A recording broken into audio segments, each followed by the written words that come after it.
Decode the World Unfiltered.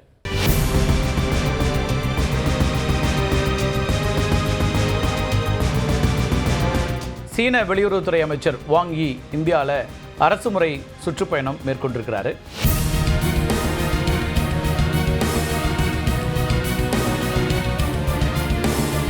Ladakh பிராந்தியத்தில் அமைந்திருக்கக்கூடிய கல்வான் மோதலுக்கு பிறகு முதல் முறையாக சீன வெளியுறவுத்துறை அமைச்சர் வாங் யி இந்தியாவில் அரசுமுறை சுற்றுப்பயணம் மேற்கொண்டிருக்கிறாரு. 3 நாட்கள் சுற்றுப்பயணம் இன்றோடு நிறைவடைகிறது. அமெரிக்க அதிபர் ட்ரம்ப் இந்தியா உள்ளிட்ட நாடுகள் மீது கடுமையான வரி விதிப்பு நடவடிக்கைகளை எடுத்துகிட்டு இருக்கிற நிலையில் வாங் யியுடைய இந்திய வருகை அப்படிங்கிறது ரொம்ப ரொம்ப முக்கியமாக பார்க்கப்படக்கூடிய ஒன்று. இதன் மூலமாக 2 நாடுகளுக்கிடையே முடக்கப்பட்டிருந்த உறவுகள் மீண்டும் துளிர்விட தொடங்கி இருக்கின்றன அப்படின்னு பார்க்கலாம். வாங் யியினுடைய வருகை இருதரப்பு உறவுகளில் ஏற்பட்ட விரிசலை குறைக்கவும் பதற்றத்தை தணிக்கவும் ஒரு தொடக்க புள்ளியாக அமையும் அப்படின்னு எதிர்பார்க்கப்படுது. பிரதமர் நரேந்திர மோடி, வெளியுறவுத்துறை அமைச்சர் எஸ் ஜெய்சங்கர், தேசிய பாதுகாப்பு ஆலோசகர் அஜித் தோவல் அப்படின்னு இவங்க முக்கியமானவர்களை எல்லாம் சந்தித்திருக்கிறார். சந்தித்ததோடு இல்லாமல் இருதரப்பு உறவுகள் குறித்து மூவரிடமும் விரிவாக பேசியிருக்கிறார்.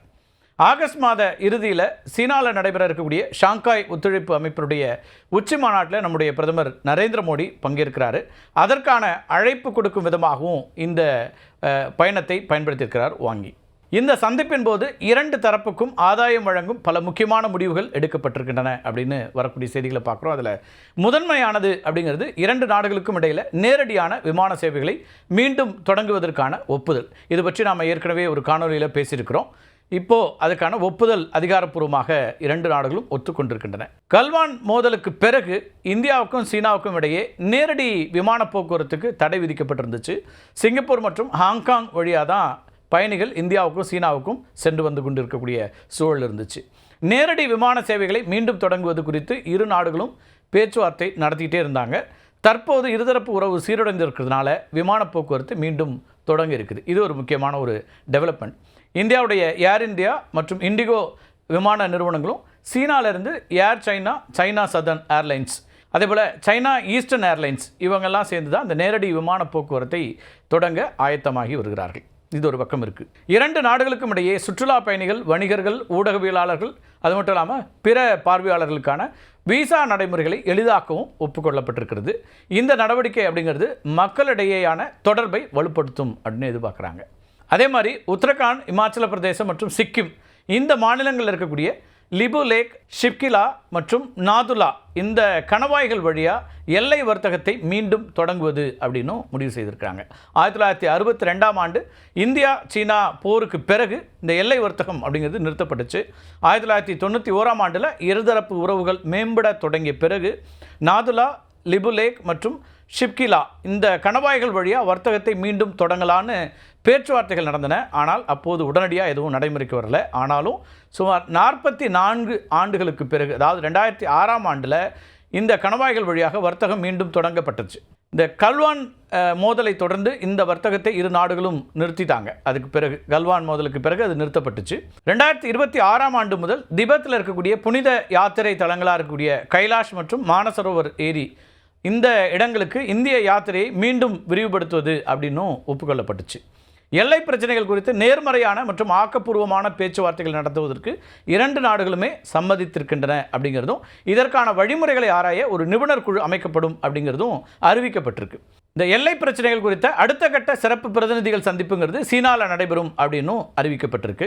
2026 இந்தியா நடத்தக்கூடிய பிரிக்ஸ் உச்சி மாநாட்டிற்கு சீனா ஆதரவு அளிக்கணும் அப்படிங்கிறதும், 2027 சீனா நடத்தக்கூடிய உச்சி மாநாட்டிற்கு இந்தியா ஆதரவு அளிக்கவும் 2 நாடுகளுமே ஒப்புக்கொண்டிருக்கின்றன.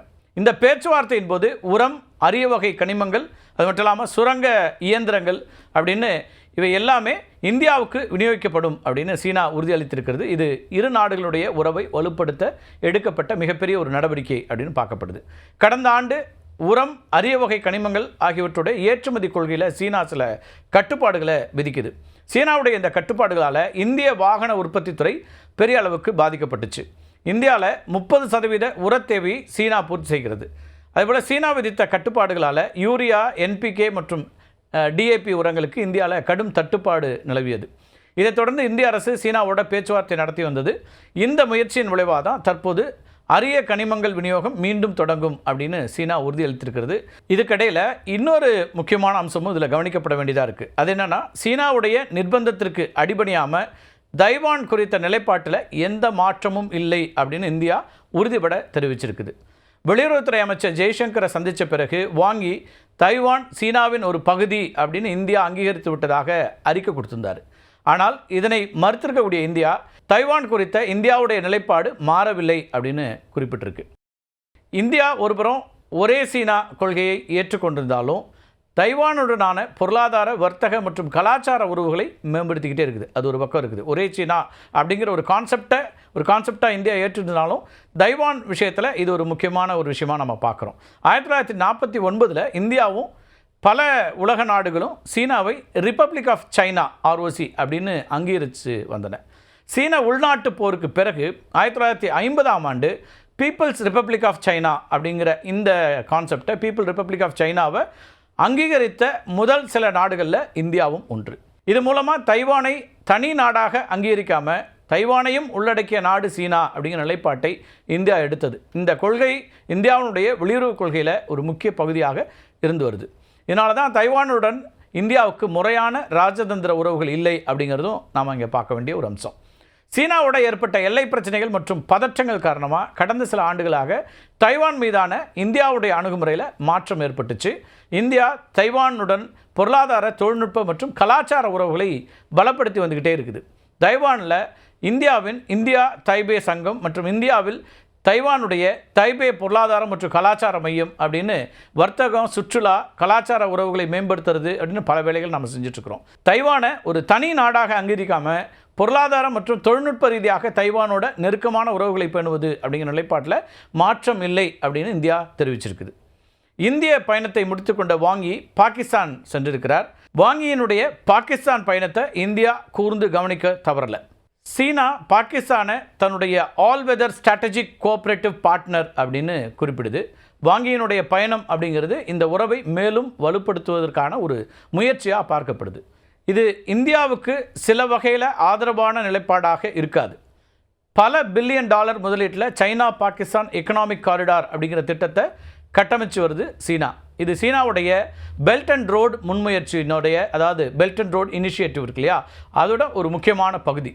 இந்த திட்டம் பாகிஸ்தான் ஆக்கிரமிப்பு காஷ்மீர் வழியாக செல்வதனால இந்தியா இதை கடுமையாக எதிர்க்கிறது.